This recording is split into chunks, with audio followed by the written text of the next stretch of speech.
resolution were properly announced. So, everybody settle in here, that way we're at least on. Give you a second to get your stuff together, if you need it. Put on my glasses. Seeing as Okay. Thanks for coming out, guys. It's good to see y'all. We will start with approval of the minutes of the regular meeting of September 21st, 2020. Is there a motion to approve? So moved. Matt, is there a second? Second. Chuck, any corrections? All those in favor, please say aye. Aye. Opposed? Motion carries.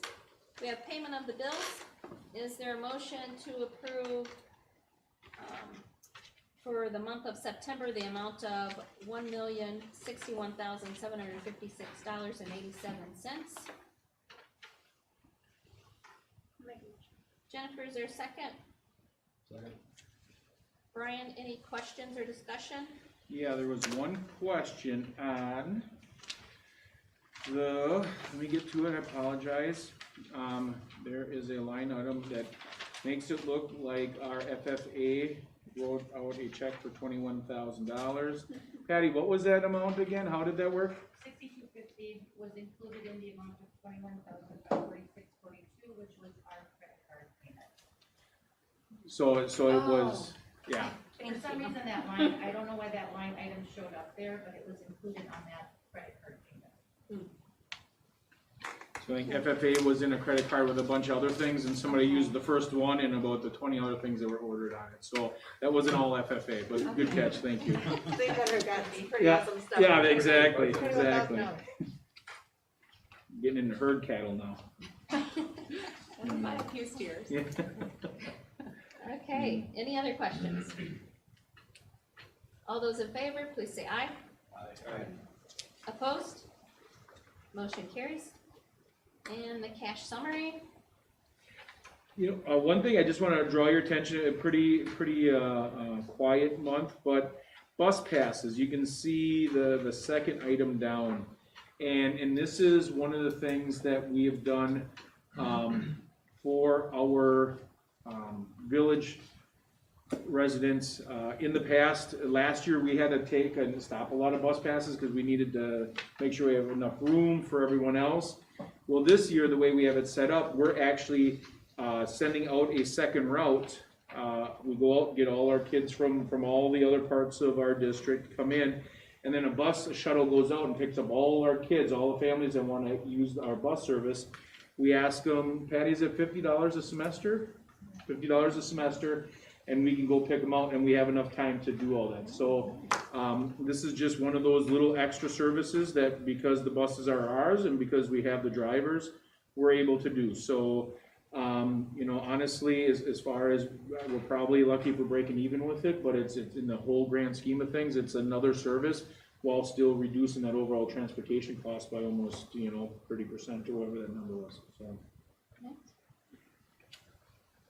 Any questions on the cash summary? What is the bus revenue? Field trips.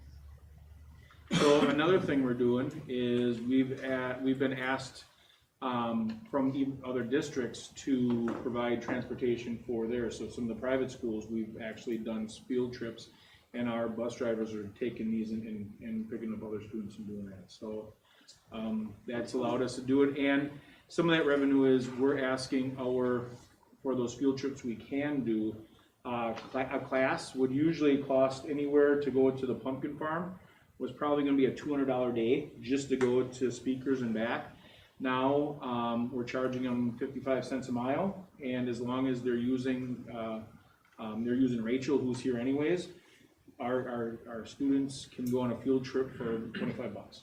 So those are things that we're able to do that we weren't before. So some of that. Sorry to cut in, this is Sandy. The field trip for the pumpkin pack wasn't $25, it was closer to like 5 or 6. 5 or 6? Okay. It was the cost of the pumpkin.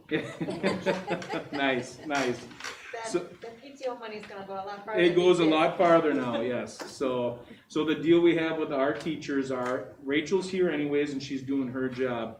If she can work it out with what she's doing and the transportation things that she needs, you don't even have to pay for the driver. All you have to do is pay for the gas and the mileage. So, just trying to give our kids more with what we have. So, good questions. Okay. Next, donations. Yes, a big thank you to Mr. Klitsky for these books. I've heard some really good things about the, is it Usborne books, right, or Usborne? We'll make sure I'm pronouncing those right. I'm sure I didn't say it 100% right. But these are really great books for our elementary. So Mr. Klitsky was, you know, a great librarian, and our kids will get many years of enjoyment from those. Great, that's fantastic. All right, comments from the public. I didn't see any when I came in. Did you have any submitted? I had none submitted. Patty, did we get any in between? No? All right, great. Board committee reports, administrative and support staff. We are still working on approval of the 2020-2021 support staff handbook, and we will have that at next meeting. Okay. Teacher negotiations. We met tonight to review the Neola recommendations for updating to the 2020 legalese for the handbook, and I believe we are voting on that later to approve. Okay. And budget? We met tonight and reviewed numbers for next week's Annual meeting? annual meeting. And we will be voting on the proposed Yes, we will be voting on the proposed budget for this year. Okay, great. Building reports. Hey, Woohoo! there we go. And I got you, I'll get you nice and loud here, ladies. Go ahead. All right, I am going to start off with our strong classrooms. I can't thank the teachers enough for the quick turnaround they provided when we switched to virtual learning. We had one day to do it, and I know it was only 3 days of virtual learning, but they did a fantastic job. And I also want to give some shout outs to them for the work they did last summer and again last week, Thursday, during our in-service, because our professional development that's focused on making our virtual delivery better is paying off. We spent time learning the new tricks to the tech tools that we're using, and it's just making the instruction both in person and virtually that we're able to deliver all that much stronger. All right, so for strong culture, first want to start off with, we had really a great homecoming week and celebration. I want to give a shout out to the high school class advisors, Whitney, Nikki Donahue, Rick Sampson, and then our senior class advisors, Olivia McDonald and Wendy Hoffman. They really did a great job working with the students, planning a week of really fun activities that focused on school spirit. And then at the middle and elementary, they were able to get in on the action with promoting their school spirit by participating in our Spirit Week. We had dress-up days, and so the PBIS teams at those two levels put together some fun around that as well. So really, the entire district was able to participate in, I thought, a really fun homecoming week, despite how we had to do it a little differently this year. And then next, National PBIS Leadership Forum that will be occurring in it usually takes place in Chicago, but it is virtual this year. And it's one of the leading national conferences around positive behavior intervention and supports. So that conference will be taking place Wednesday, Thursday, and Friday this week. So we have a really nice group of teachers at the elementary, middle, and high school level participating for 3 days, in the afternoon, I believe they are, different sessions all around promoting strong school culture and climate. And find a strong community. The high school has already completed their first round of parent-teacher conferences and have done so successfully virtually. The middle school and elementary are going to be doing their conferences virtually as well. They are coming up very quickly in November. I've asked the elementary teachers to go ahead and schedule those. Susan, I don't know if you've asked the middle school teachers to do that as well. But I provided a window of time in the month of November for the teachers to do parent-teacher conferences, and again, they will be done virtually. Yep. And And my I know they've been going out in our weekly newsletters as well. Also, hats off to the area fire departments. Last week was supposed to have been Fire Prevention Week. Technically, the week before that was supposed to have been Fire Prevention Week, but because of some staffing issues with the fire department, they postponed their activities that were planned until last week. And I thank them for they're including our students in their fire prevention packets and information that went out, and their flexibility. We had some things planned with the students going to the fire department last week.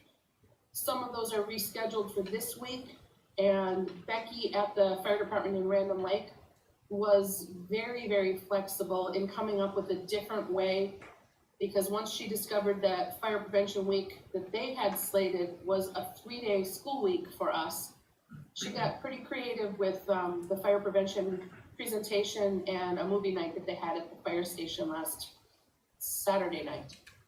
I believe that still went on. I know the weather was pretty cold and yucky, but they did some really wonderful activities, and thank you to them for reaching out to us and allowing us to be a part of their activities. Lastly, I want to do a student recognition. So congratulations to senior Aiden Vandenbush. He is a National Merit Scholar finalist. And so he is one of 16,000 finalists for this scholarship, and that's out of 1.5 million juniors across the United States. It's really less than 1% of all of the available seniors that can participate in this honor. So really, it is quite an honor and a commitment that Aiden has put forth. And so we're rooting for him as he will find out, I believe it's coming towards the April, that it'll be released of who those winners are, but it's really competing for more than $30 million worth of different kind of scholarships. So hats off, well done to Aiden Vandenbush. Fantastic. All right, any questions? I have a question. I'm just wondering the participation rate for virtual conferences, how does that compare to previous years? Did you guys hear the question about participation rate? Why don't we break it down by level? Now elementary, you're just starting them, so middle school, high school, what are your thoughts about virtual at each level? Well, middle school hasn't had them yet, so we're going to be doing our first round in November, and we had already completed parent-teacher conferences prior to going virtual in the spring. So this will be our first time doing virtual. But right now, when I look up the sign-up for how many parents are signing up, we so far have a good percentage of our spots already taken, already signed up by parents. So at this time, because we probably are 3 weeks out yet before we have our first night of conferences, we're looking very similar to what we would on our sign-up, even for in-person at this point. For high school conferences, when I looked up again at the sign-up, and I want to compare, we had just finished, and I want to compare what it looked like to the February conferences. It's just that this is the first time we did it through Sign Up Genius, where in the spring, I believe they created the appointments with the teachers, so I don't necessarily have much to go on by the sign-up percentage.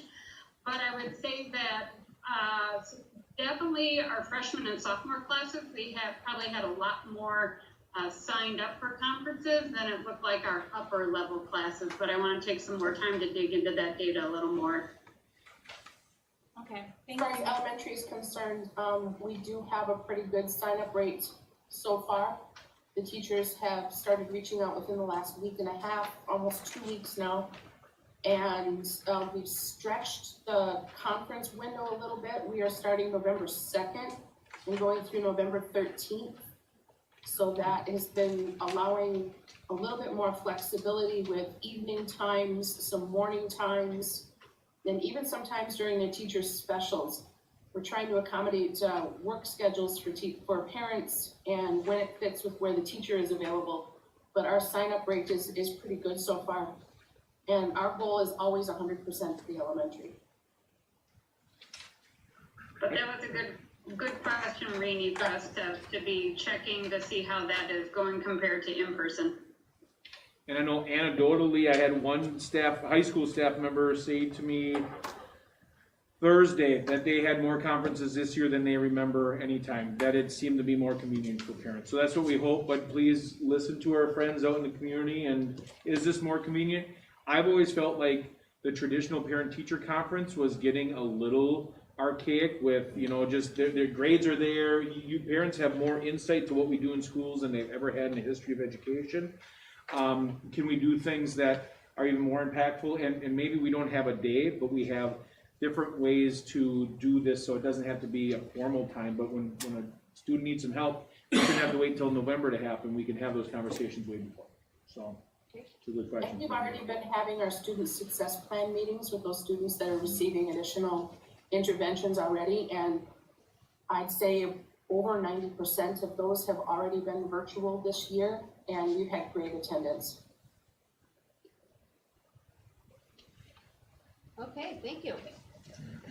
Next up, we have 3 rescheduled trips. So we'll just take them individually, if that's all right, as agenda items. So the first one is the rescheduled Costa Rica trip that they have rescheduled for July of 2021. Is there a motion to approve? I'll make a motion, but this feels like forever ago since the two of them sat their ass to go. Jennifer, is there a second? I'll second. Amy, any questions or discussion? All those in favor, please say aye. Aye. Opposed? Motion carries. Then we have the rescheduled Argentina trip, which is now rescheduled for August 2021. Is there a motion to approve? I'll make a motion. Rini, is there a second? Second. Brian, any questions or discussion? All those in favor, please say aye. Aye. Opposed? Motion carries. And the last one is the Ireland trip. And this one is rescheduled to be July 2021. Is there a motion to approve? So moved. Jennifer and Matt? Any questions or discussion? Does the school district pay for a portion of all these, correct?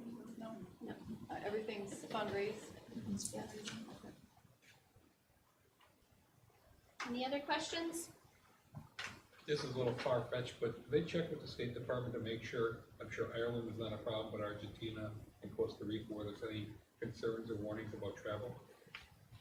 It's all booked through a school travel agent that does that. It's fully, we have the insurance and all the other things. So a lot of these, when COVID started hitting, that's why these came down. So we really lean on the travel experts. It's a little more expensive than booking it yourself, just like any travel agency, but those are some of the securities that come with it, so yes. Okay, any other questions? All those in favor, please say aye. Aye. Opposed?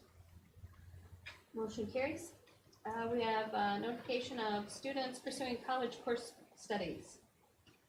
So in the past, we used to have students here for this. This is one of the practices that were changed just for student confidentiality, but we see more and more students taking us up on this college course piece and doing this, and we couldn't be tickled more. This is exactly what we want students to do.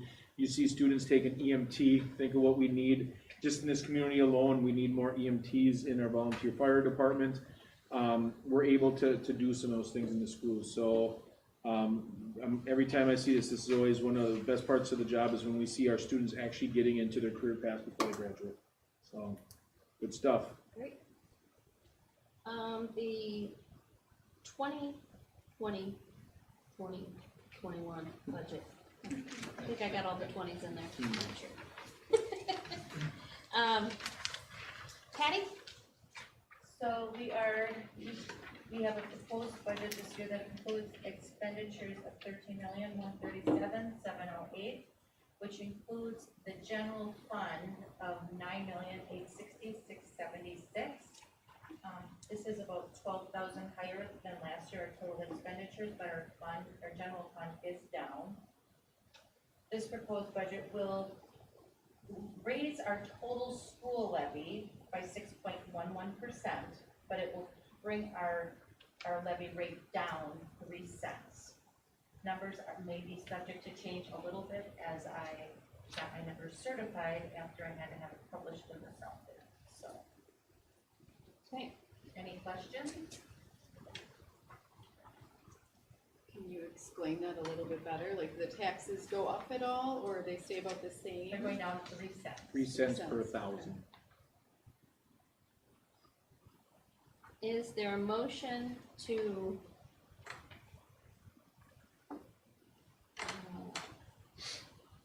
this is our proposed budget. Is there a motion to approve the proposed budget, which we will be voting on again next week at our annual meeting? Make a motion. Brian, is there a second? A second. Chuck, any questions or discussion? All those in favor, please say aye. Aye. Opposed? Motion carries. Right, so we will have further discussion next week, a little more detail into the nitty-gritty with the budget hearing at 6:15 and then the annual meeting at 6:30. Mike, COVID and reentry update. So yes, this is going to be a monthly topic, and a couple things as an update from the last time we met.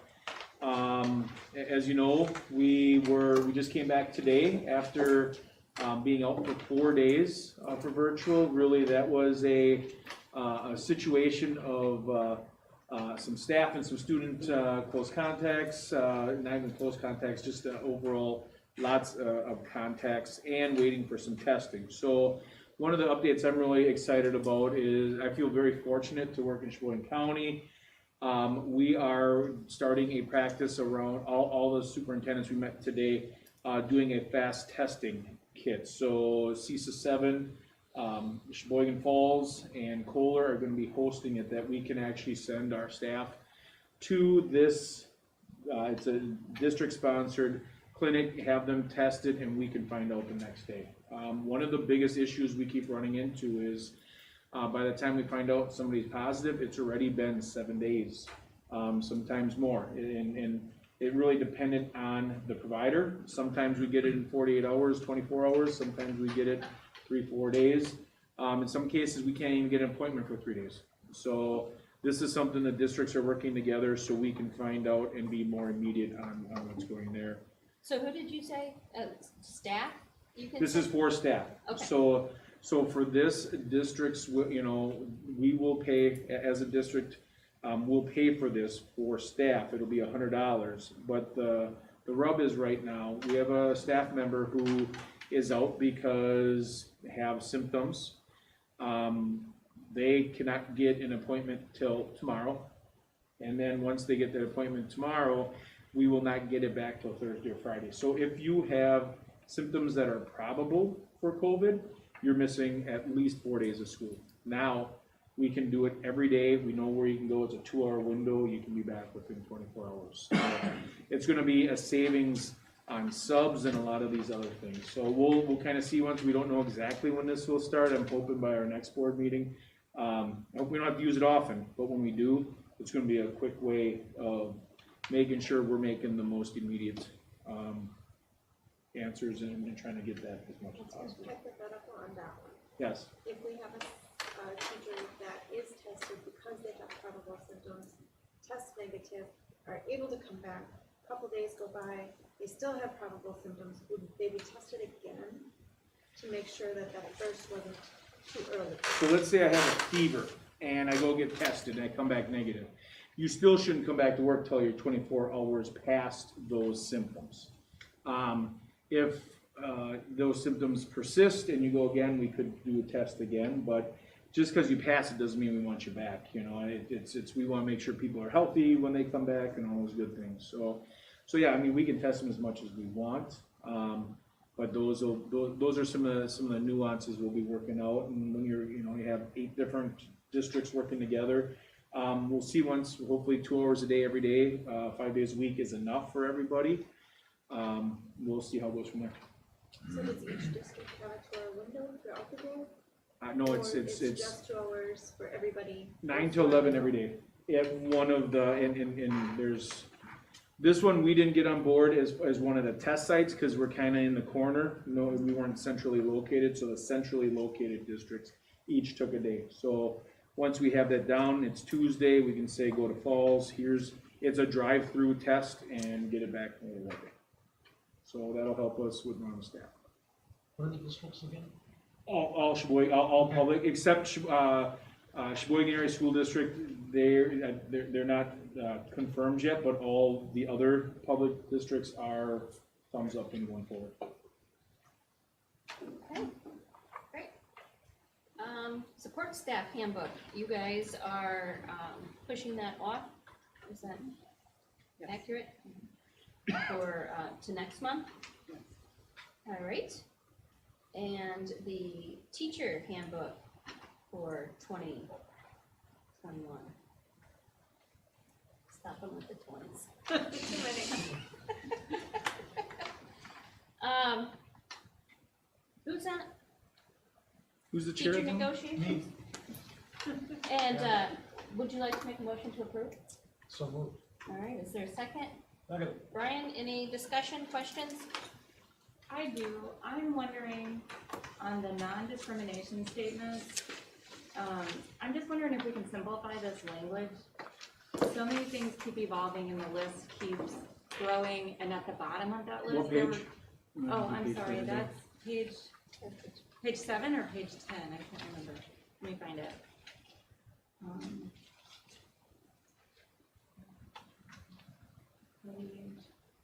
Page 7. So it's non-discrimination statements. And I read through this and there were things at the bottom that I didn't understand and then I tried to look them up and couldn't figure them out. So I'm just wondering if we can simplify the language and cite the law, so then the law can speak for itself. I mean, this is our handbook, so I just don't know how specific we have to be because we know that things continue to evolve and this list continues to grow and it's already longer than what we had before. And then it's an area that as long as we're following the law, which of course we will do, it doesn't have to continue to be revised. So my question is, are we able to do that or is it this specific language that we have to use verbatim? Yeah, right there. Sorry, I was trying to find it. I can't find anything on page 7. Page 3 of the Okay. hard Document yeah, for the in the number. document. All right, Depends if you're looking at it virtually or. okay, gotcha, sorry. Yep. So it's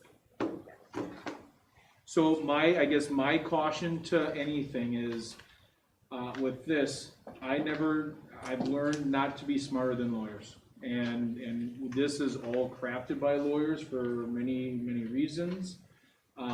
This statement is insured because it's written by lawyers through Neola. We can do anything we want, but on this, if anything ever happens and we're found somehow to discriminate, all insurance and all that other stuff, that protections we get through Neola are now gone. I So, have one simple description of maybe why we don't want to do that, is teachers have to sign off that they received this book. This book says you will not discriminate on these things. It doesn't reference something else. So we put it here and says, this is defined in this statute, but they have it in their hands. They Well, don't, we're they're saying- not responsible for going and looking at this other thing and saying, Oh, well, did you check to make sure it's not listed in that? But this is the employment non-discrimination. So we're saying when we hire someone, we're not gonna discriminate against them based on this. I believe we're not gonna do that, but this continues to change and evolve. So I'm just wondering if this is something we can simplify. Is there a question we're able to ask them? But it's not only in the hiring, it's in the daily duties, it's in the assessment of, it's in the firing, it's in the employment of as an entire deal. So if Neola says we should put this in here, I would be opposed to putting it. But to your statement though, this isn't this isn't addressing teachers' behavior in the school. This is based on their hiring or firing. No, but it could be down. So we're not signing it as a board or the district administrator as how they're gonna hire and fire. But they do mentor other teachers, and they operate in the school in the employment of others. So, I'm not sure I follow that, your explanation on that. Cause I have a, do as any I'm of the reading teachers this, I have have a real, not supervisory roles, but mentor roles to other professionals? Authoritative Yeah, or seemed, yeah, whatever that word would be, assumed. Right. assumed roles. Before we get too far into this, what is the problem? What actual words are you well, I'll tell you confused some about? words I found when you're done talking, and again, this could be explained further to me, but go ahead, Brady, and I wanna show you some things I have a problem with in here. Well, I mean, the language, some of this I'm familiar with. But, so the top part, I'm familiar with that, I've seen that before. I think things are getting very specific here under sex. There's stuff in parentheses. But at the bottom, then we get into use or non-use of lawful products off the district's premises. I'm trying to understand what that actually means, and then declining employer-sponsored meetings. It's just getting down to all these nitty-gritties, and can we just say, if the law says this, this is what we're gonna follow? So we keep it based on what the law says, because things continue to evolve. I just see this paragraph is gonna get bigger and bigger, so I just didn't know if we could simplify it. Because at some point, if we're listing things so people aren't discriminated against or offended, there's no way we can list everything. And so at some point, somebody could use this to say that they are offended because we've discriminated against them. So is only the first half of that in the statute, and where does the second have come from? Or is that entire thing prohibited? I'm still confused where we're talking about, the top, the bottom, the middle. What words? All the red ones. Where All are the we? red ones right there, like, in that Just red that, paragraph. just that one paragraph? That looks pretty standard on what Well, but it's- employment This is law kinda saying is what I do now. in my own I don't know how we can I mean- say, you know, and we're I don't know how as a not- group we can just not discriminate against somebody.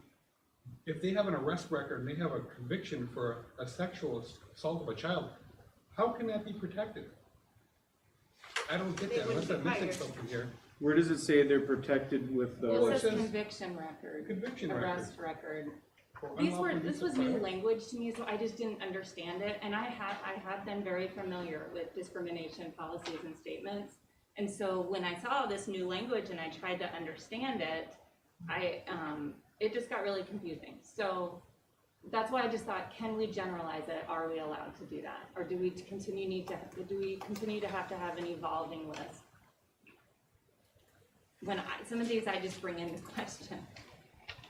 I guess my personal opinion is I'm with Jennifer on this, and Mike, that I'm not an attorney, and this is what they're putting out there now that you need to have in your employment. I mean, because there are, 85 genders now? But see, so if the law continues to change for protected groups, then fine, we're gonna abide by that. But do we have to continue to change the list? And then, again, I just don't even understand all of these things at the bottom. So that was, I guess it kind of goes along the same thing as on the bleach bottle, do not eat. You know, So- yeah, they have to put that on there. This is kind of stuff that we have to put out there, whether we agree with it or it seems ridiculous, to protect the district. How often do we meet with Neola that they decide all this? We meet with them annually. Over the summer, we updated, all this stuff is actually in response to all the work from Betsy DeVos and Title IX. The federal government threw a lot of stuff at us that we need to do, and the only people being rich off this are the lawyers. Honestly, most of this stuff are things that we're doing great on. I guess for me, and then when I say the lawyer piece, I can read and decipher that stuff.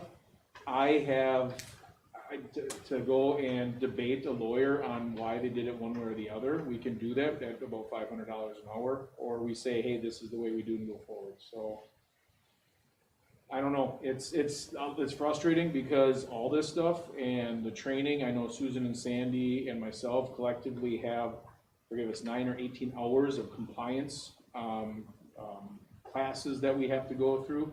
None of this is fun.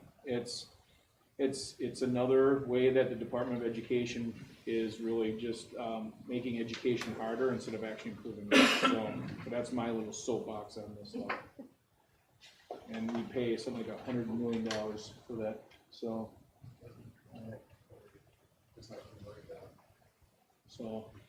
I mean, we can hold this one too and don't approve it and have more conversations. I can have a lawyer come in at the next one and we can talk about why this is important. Those are all things that we are more than welcome to discuss and have further conversation about. And we all learn from those kind of things. It's perfectly fine. We can, we'll all be a little smarter or a little dumber from that, but that's something we can do. So you guys, you tell me what you want. Well, we do have a motion on the floor to approve the handbook that's in front of us, so unless whoever made that motion wants to. I've always learned, trustee attorney, I don't want to debate an attorney. My question was just, can this be generalized? Is this the only language that we can use?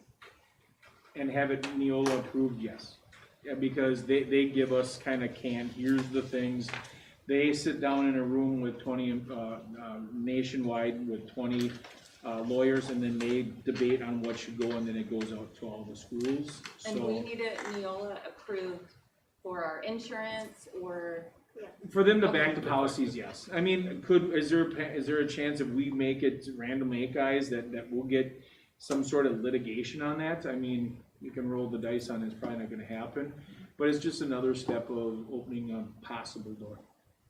And as I read it closer, the statute that's referenced in here is actually a definition of military service. So it doesn't even list, hey, this is the discrimination classes under whatever law. It's just their verbiage.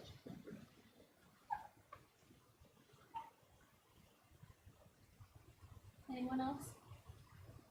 I disagree with the statement completely, but I understand where you're coming from, that we have to have this in there for the protection, but I think it's absolutely absurd to put some of this stuff in there. I don't agree with it at all. I just want to make that a fact, or a record. That I completely disagree. Would they with be that able to statement. provide more of a explanation around the definition of this maybe a little bit? Just to help kind of. Yeah, I know Kim's tuning in, so I can have her send a message out to Richard, our policy Sherpa, and just say, hey, could you give us a little bit of explanation what this means? Just to kind of bring back at the next meeting if that's something we want to do. That'd be fine too. That's part of our service. I feel like it says it. I don't know how much more explanation we need to, Well, other than the that, problem can is you with the shorten it? second half of the paragraph, correct? Not Mainly. the first half is standard. Well, I mean, if we want to nitpick it, it's not your standard statement, that when you go on the federal website and look for their standard language, this gets more specific than what we see on, I was looking up different websites just to find the same language, like where did this come from? Some of this I hadn't seen before, and getting real specific on some things I hadn't seen before. And I had trouble finding that.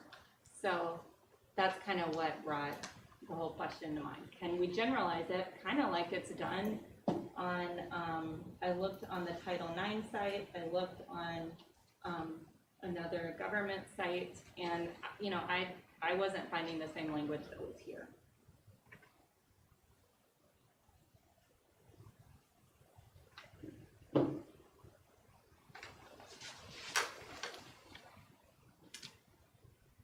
Anyone else?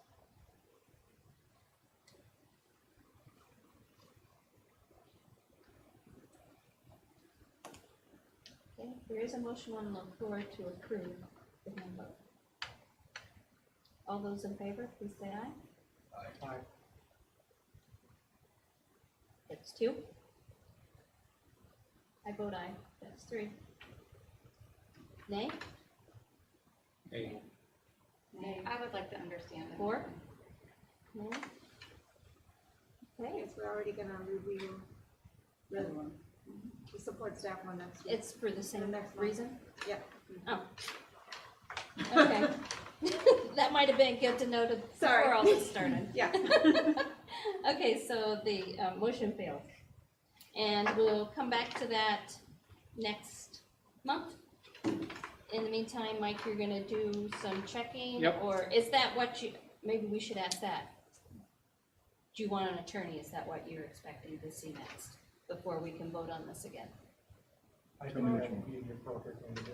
Or better guidance. I mean, cause if we're just gonna talk about it, we don't know A anything. definition. I think we should get an attorney's opinion, because for what one attorney says, and then another attorney will say exactly the opposite. And I'm not saying we want the exact opposite, but to Renee's point, I think that we could maybe find something that's a little less specific and still give us the protection we need. So are you saying that you're willing to listen to, if Neola says, no, this is the only one we're gonna go with, you wanna talk to somebody else? If Or Neola you sa- wanna say Neola, if that's what they say, they aren't changing it, they aren't gonna back anything but this, then, Well, what's the step we would take when we get it? Well, we actually have to go back to policy, because this is already in policy. So once we go back to policy, we'd have to define what we want this to be in policy, and then once we approve that policy, then we need to put it in the handbook, and then we have to approve it in the handbook. So now we have 3 steps to go over this, which, I mean, we'll have Richard come in and we can have the policy committee review this and then report out to the group on that, and we'll keep marching forward. so in the meantime, for a handbook for our staff, We still have last year's handbook. okay. And they have all signed that? Yes. We have no new staff that has not signed last year's handbook. And I'll have to talk to Kim when I see her Wednesday, so we'll find out. For me personally, if Neola says this is it, you have to go with this language, and just can give explanation to the bottom what these things mean, that would be helpful to me. So, and I feel like I would, if that's what they say we have to do, then so be it. Really, just because I'm not clear, I'm not trying to be uphill here, is you keep saying the bottom. Can you tell me from this word to this word is the bottom, or what you're specifically, just so Okay. that I understand what we're I talking wanna from arrest record down, I would like to understand what all of that means. And then I'm wondering if we can generalize more at the top, especially, well, under sex, there's a lot included there. Things continue to evolve. Is this gonna continue to change as everything evolves, or can we, when you look at, like the Title IX website, or there was another US government website, it just says sex. There's nothing in parentheses. But the statement as a whole, can we generalize that? I was just surprised to see so many new things added, and I thought this will continue. The list will get longer and longer. Can't we just cite the law and say we will abide by the Wisconsin law and the federal law, like here it says as defined? about. Is there, like, in the top portion, all of these, it's, you know, but So not like a limited state to. statute, Right. is what you're saying, Are that would be nice to, so that you're not So we don't listing have this growing separately. list, that I get confused when I read.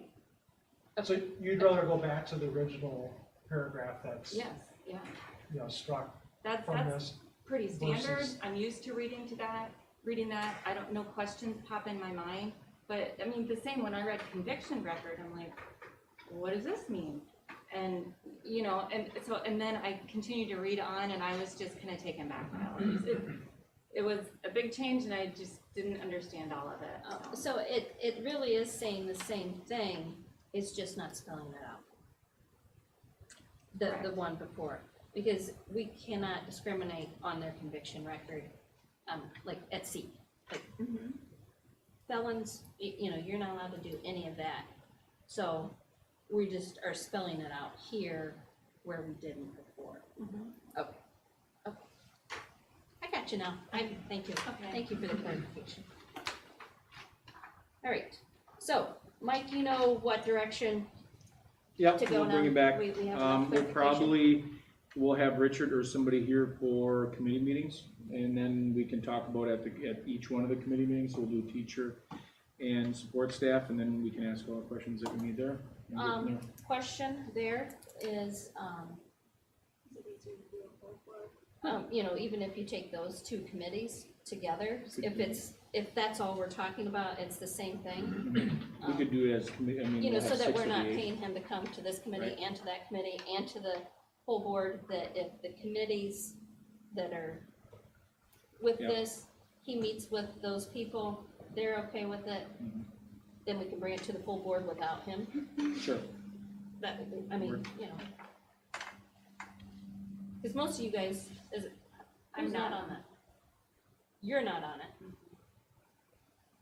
Well, you could post it as committee of the whole. Might if do you want. committee- honestly, if there's 6 anyways, we can just do committee of the whole. Right, and then you can come if you want, or if you don't. There you go. How's that? There you go. That way we're not, Right. you know, Talking the same words twice. well, and sucking up money that we don't need to be spending, so that everybody can hear separately. Okay, great. That sounds great. Good job. All right, so that one is tabled again, or we'll revisit it next month.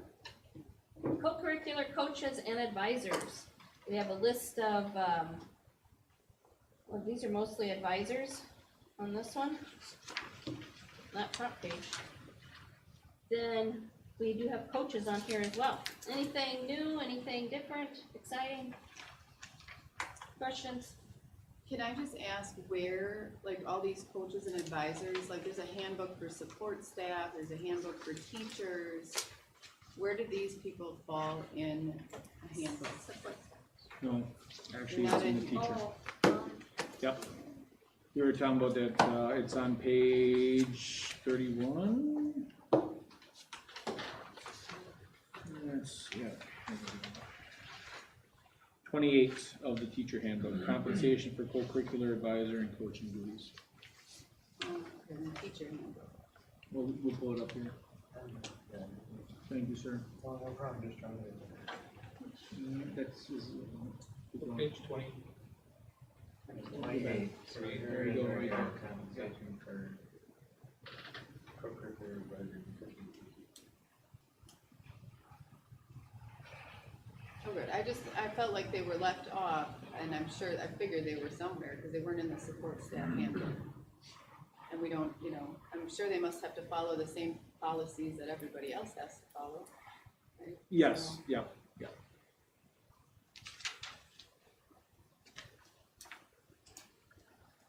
Okay, then we have volunteers on the next one, notifications.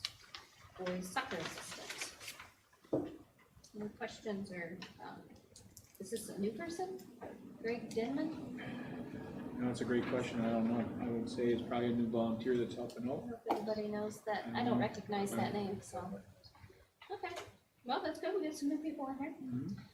Third Friday report.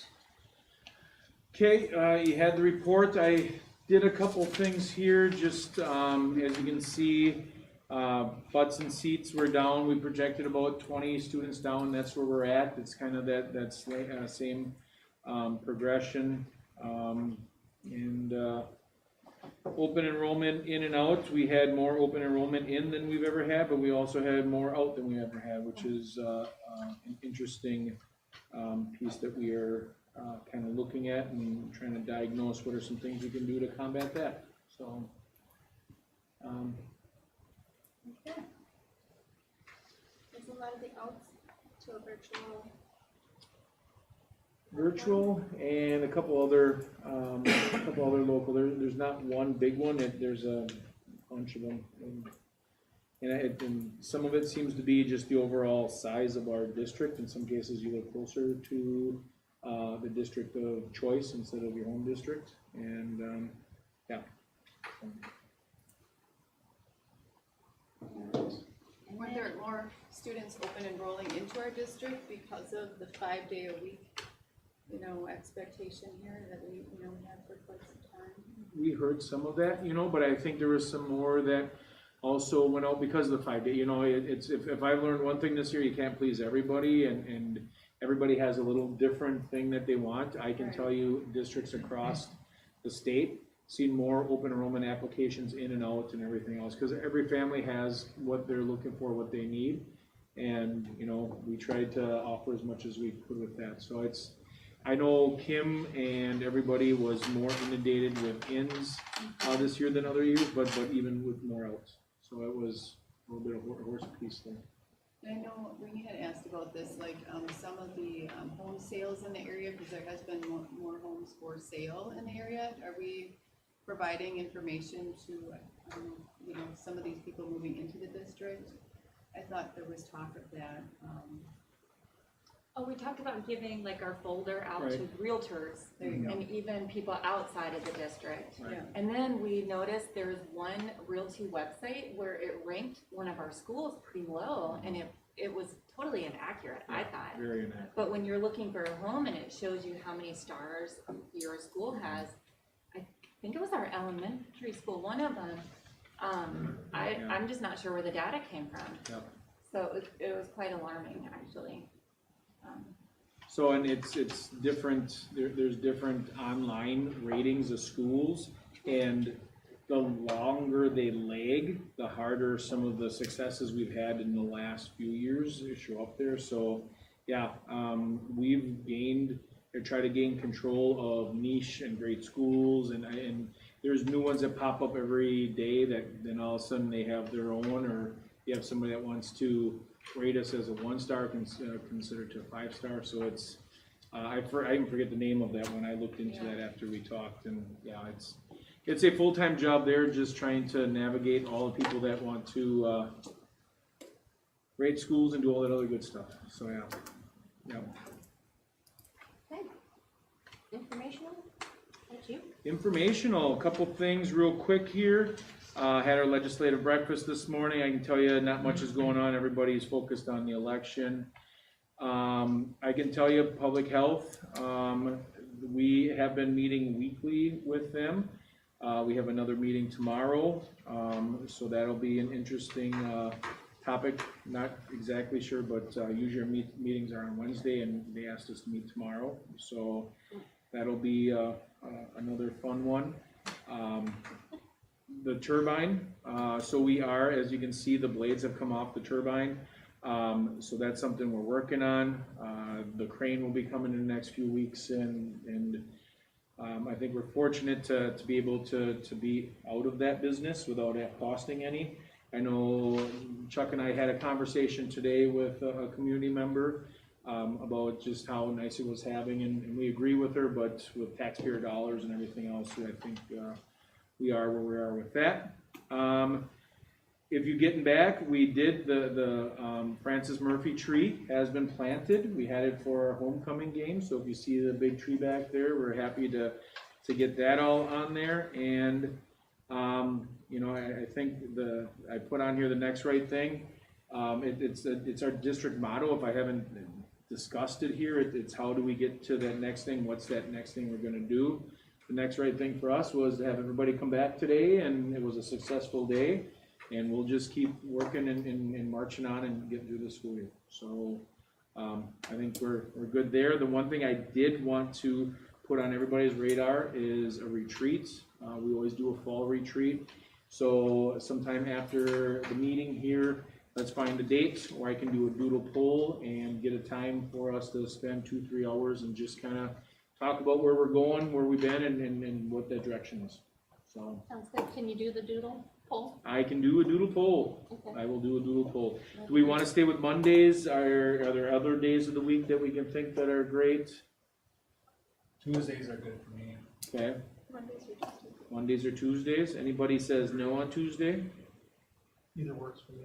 Can work. Good. Tuesdays are kind of bad for me, but Okay. first and third Tuesdays are bad. Okay, so it's Tuesdays, second and fourth. How's that sound? Monday and the second and fourth Tuesday. Got it. Okay. And start around 5:30. What's a good start time? Are you here? Huh? Here? We'll probably do it here with everything considered. Okay. So we'll just do it here and prefer. How's 5 o'clock? Too early? Works for me. Okay, we'll look at around 5 o'clock then. I'll send some dates out and we'll go from there. Okay, great. Awesome. We do have closed session, on tonight, we do, need a motion to go into closed session as permitted under Wisconsin State Statutes, Chapter 19, Section 19851F, to discuss personnel and staffing matters related to COVID pandemic. Is there a motion to go into closed session? So move. Brian and Chuck, this requires a roll call vote. Jennifer? Yes. I vote yes. Matt? Yes. Yes.